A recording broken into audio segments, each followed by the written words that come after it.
When it comes to buying TVs, not everyone can afford to buy the latest and greatest, which got me thinking, what's the best entry-level TV that can open you up to the world of QLEDs without being hard on your pockets?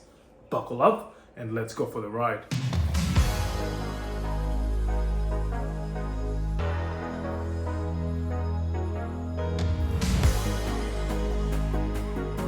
After over 2,000 hours using the 85-inch Samsung Q60A I, in my opinion, this is one of the best entry-level QLED TVs, and for a few good reasons.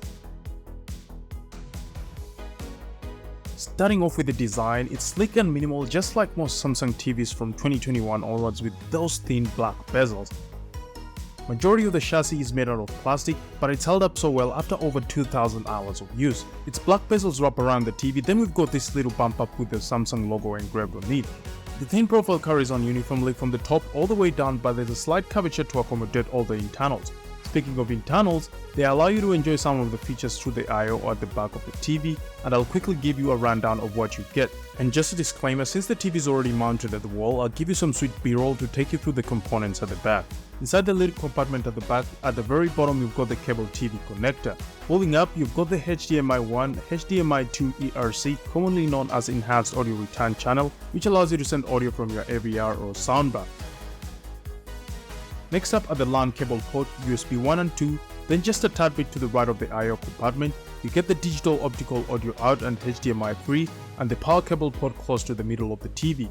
For those who are a bit skeptical about the longevity of the ports in terms of functionality, I haven't experienced any drop-offs or input lag in connection to any of my devices.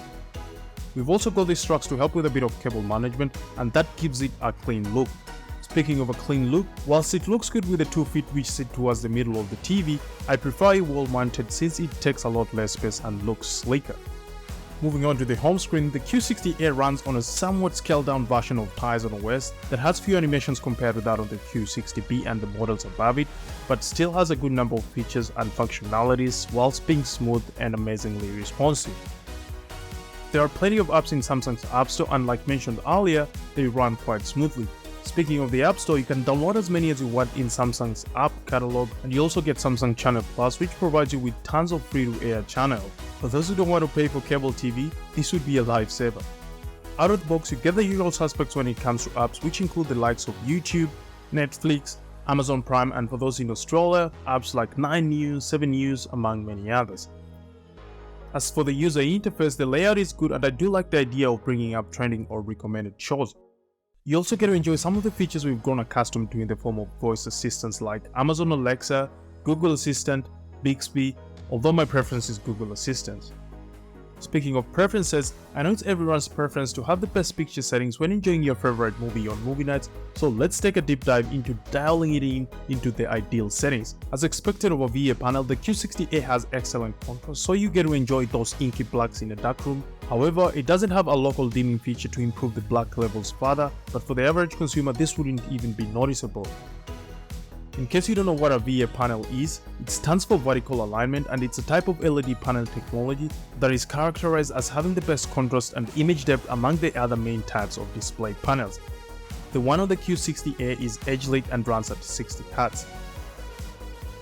When it comes to brightness, it has great peak brightness when displaying SDR content, and it's bright enough to overcome glare in most viewing environments. If you're keen for specifics, I've got my brightness locked in at 35, contrast set to 50, sharpness set to 10, color set to 25, then finally tint and GR locked at 0.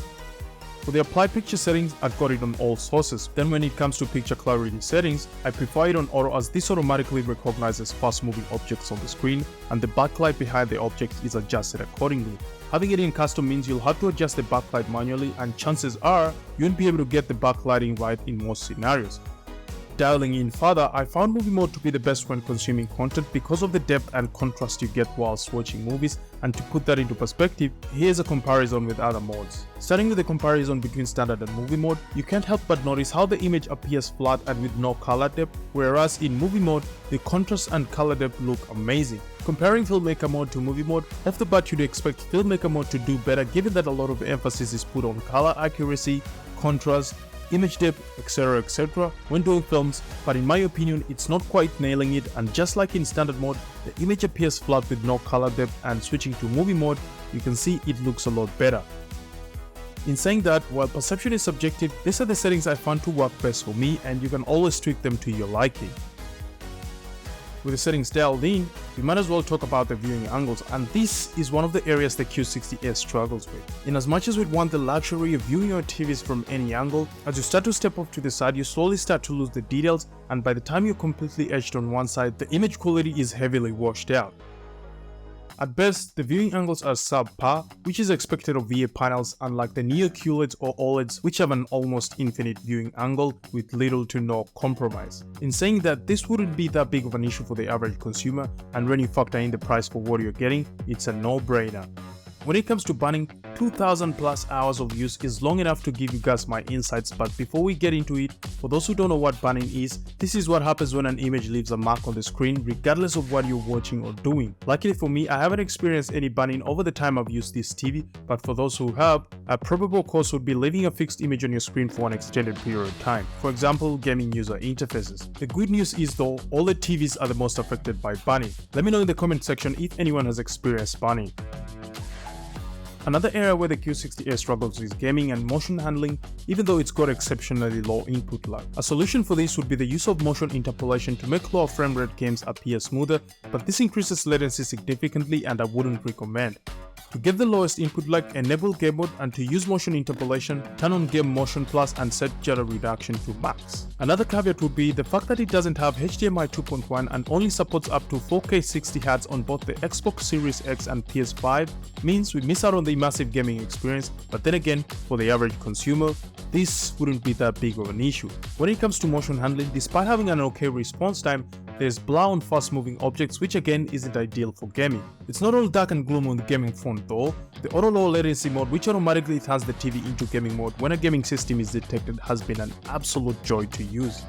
Moving along, when it comes to sound, like most TVs out of the box, the quality is subpar at best, and even though its frequencies are reasonably balanced, it lacks the bass extension to produce that rich, deep sound. On the contrary, I won't completely knock it down in this facet because at moderate listening levels, it's well balanced, which is ideal for dialogue. For the bass lovers out there, like mentioned earlier, it doesn't get very loud and it's quite flat on its own, just like most TVs. If you'd ask me, I'd suggest getting a soundbar or a dedicated surround system if you want to take your listening experience to the next level.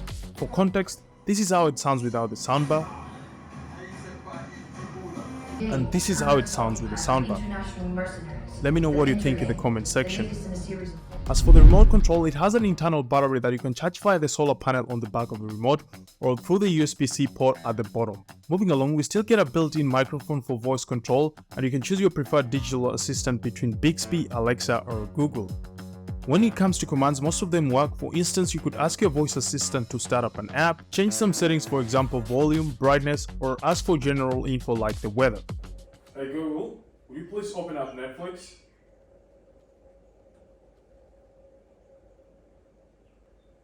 Hey Google, reduce the volume to 17. Hey Google, what's the weather like today? Today in Point Cook, it'll be partly cloudy, with a forecast high of 55 and a low of 44. Currently it's 54 degrees and cloudy. Something to note though, you can't search for content within a specific app like Netflix or YouTube. Hey Google, play the movie The Mother on Netflix. Here is what I found. Finishing off with the design, it's an absolute masterpiece with its sleek minimal aesthetic, not to mention the battery lasts for ages. Matter of fact, since unboxing it, I've only charged it once. In conclusion, after using it for over 2000 plus hours, I'd say the pros definitely outweigh the cons. If you're in the market for a TV and you're on a little bit of a budget, the Q60A has an abundance of free content, a solar powered remote and great color quality without the high cost of a premium TV like an OLED or a Neo QLED. This TV would be the best choice. If you go to this point of the video, leave a thumbs up in the comment section and don't forget to like, subscribe and click the notification bell to get notified whenever I post a new video. To see my comparison between the Q60A and Q60B, check out this video. Until then, people of the internet, I'm signing out. See you on the next one.